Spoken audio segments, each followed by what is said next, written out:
अस्सलाम वालेकुम and welcome back to another video. नाज़रीन, आज की वीडियो में मैं आपको बताऊंगा, आप अगर जॉब करते हैं, बिज़नेस करते हैं या जॉब के साथ बिज़नेस करते हैं तो किसी भी कंट्री के लिए बैंक स्टेटमेंट जो आप कैसे बनाएंगे। किसी भी कंट्री का वीज़ा हासिल करना हो तो आपको पता है बैंक स्टेटमेंट बहुत ज़रूरी होती है।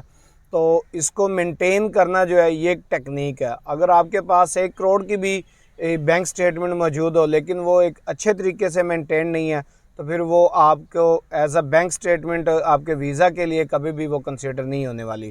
तो ये किस तरह से आप मैनेज कर सकते हैं, ये तमाम डिटेल मैं आपको इस वीडियो के अंदर बताने वाला हूँ। और अगर आप ये मुकम्मल वीडियो देखते हैं तो आप ये मुकम्मल डिटेल अच्छी तरह से जान सकेंगे। और अगर आप हमारे चैनल पर नए हैं तो हमारे चैनल को सब्सक्राइब कर लें, क्योंकि इस चैनल के ऊपर आपको लेटेस्ट जॉब, वीज़ा, इमिग्रेशन और स्टडी अब्रॉड की इन्फॉर्मेशन मिलती रहेगी।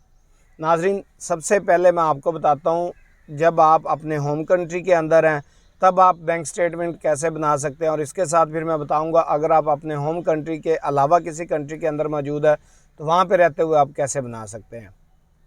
आप सपोज़ करें कि आप अपने होम कंट्री के अंदर मौजूद हैं, पाकिस्तान, इंडिया के अंदर, और आपकी अर्निंग जो है 60-70 हज़ार वो हो रही है, मतलब सैलरी है आपकी इतनी 60-70 हज़ार, वो चाहे आपकी टोटल सैलरी है चाहे उसमें कमीशन डाल के है। आपने सिंपल सा फार्मूला रखना है, आपने उसका जो है 30% जो है ना उस अकाउंट से आपने कंज्यूम करना है। इसके अलावा आपने जो है सेविंग जो है वो अपनी मेंटेन करनी है। किसी टाइम पे आप उसमें से पैसे ज़्यादा निकाल सकते हैं, किसी टाइम पे उसमें जो है पैसे डाल सकते हैं, बट उसके अंदर आपने पैसे इतने ही डालने हैं जितनी आपकी सैलरी सर्टिफिकेट के साथ जस्टिफाई हो। सैलरी सर्टिफिकेट से आप 1,000 भी ऊपर डालेंगे तो वो आपका जो है जस्टिफाइड नहीं होगा।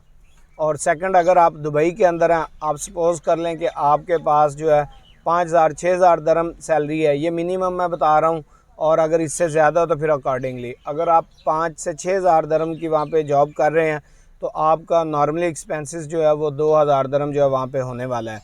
तो आपने ये 2,000 दरम निकालना है, लेकिन एक ही टाइम पे नहीं निकालना। आपने जो परचेजिंग करनी है वो आपने डेबिट कार्ड या क्रेडिट कार्ड से करनी है। क्रेडिट कार्ड बनवाएं, क्रेडिट कार्ड से करें, और फिर आप क्रेडिट कार्ड के अंदर पे करते रहें। इस तरह आपकी बैंक स्टेटमेंट भी मेंटेन हो रही है और क्रेडिट कार्ड की हिस्ट्री भी मेंटेन हो रही है। और आपने मिनिमम जो है वो 70% आपने सेविंग में रखना है। और मतलब आप कह लें कि इससे ज़्यादा भी आप एक्सपेंस कर चुके हैं तो आपने 60% तो लाजमी सेविंग का हिस्सा बनाना है। और अगर आप इस तरह से मेंटेन करते हैं तो आपको लंबी चौड़ी बैंक स्टेटमेंट की ज़रूरत नहीं है। आपके पास अगर 20,000 दरम होते हैं, या पाकिस्तान के अंदर अगर आपके पास सिर्फ 10 से 12 लाख रुपया इस तरह से मेंटेन होता है तो आपको जो है किसी भी कंट्री के लिए आप वीज़ा अप्लाई करते हैं, आइदर कनाडा, ऑस्ट्रेलिया और शेंजन कंट्री, यूएसए तो आजकल जो है बैंक स्टेटमेंट इतना बॉदर नहीं करता, तो आप किसी भी कंट्री के लिए वीज़ा अप्लाई करेंगे तो आपके चांसेस ज़्यादा हो जाएंगे। अब इसमें मैं आपको बताता हूँ, वो लोग जो साथ जॉब कर रहे हैं, साथ जो है वो अपना बिज़नेस कर रहे हैं, उनके लिए बेस्ट ऑप्शन ये है, एक उनका सैलरी अकाउंट होगा, वहाँ पे जो है उनकी सैलरी आ रही होगी, दूसरा अकाउंट जो है वो उनके बिज़नेस के लिए इस्तेमाल हो रहा होता है।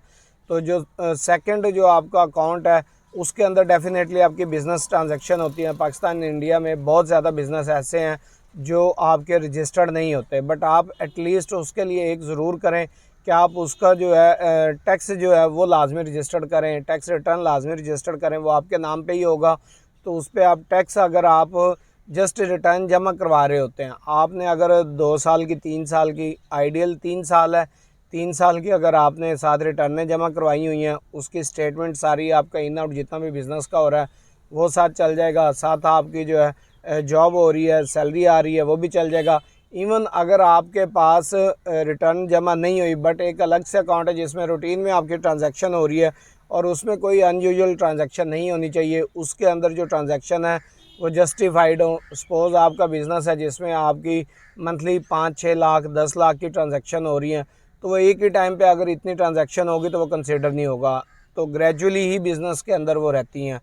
कभी आपका 50,000 आ रहा है, कभी लाख आ रहा है, कभी 2 आ रहा है, कभी इतना जा रहा है।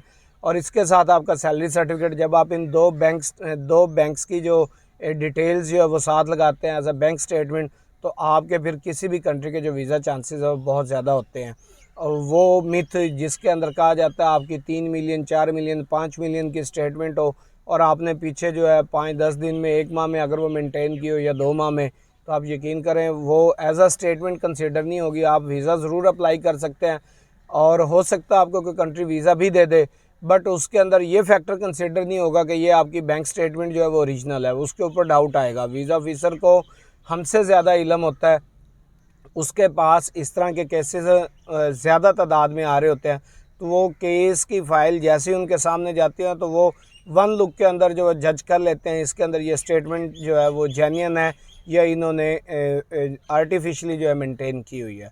तो अगर आप इन बताए हुए तरीक़ों के मुताबिक बैंक स्टेटमेंट जो है मेंटेन करते हैं तो आप किसी भी कंट्री के अंदर बहुत कम स्टेटमेंट वॉल्यूम जो है वो आपका 10 लाख 15 लाख भी हो पाकिस्तानी, या आप दुबई के अंदर हैं, अबू धाबी के अंदर हैं, ओमान में हैं, मतलब इक्वल टू आपका दरम के बराबर बताऊं तो 15,000 20,000 दरम भी होता है, तो आप किसी भी अच्छे और बड़े कंट्री का जो है वीज़ा अप्लाई कर सकते हैं। तो मुझे उम्मीद है इस वीडियो ने आपको काफ़ी हेल्प किया होगा। अगर आपको ये वीडियो अच्छी लगी तो इस वीडियो को लाइक कीजिए, हमारे चैनल को सब्सक्राइब कीजिए। तो मिलते हैं किसी नेक्स्ट वीडियो में। अल्लाह हाफिज़।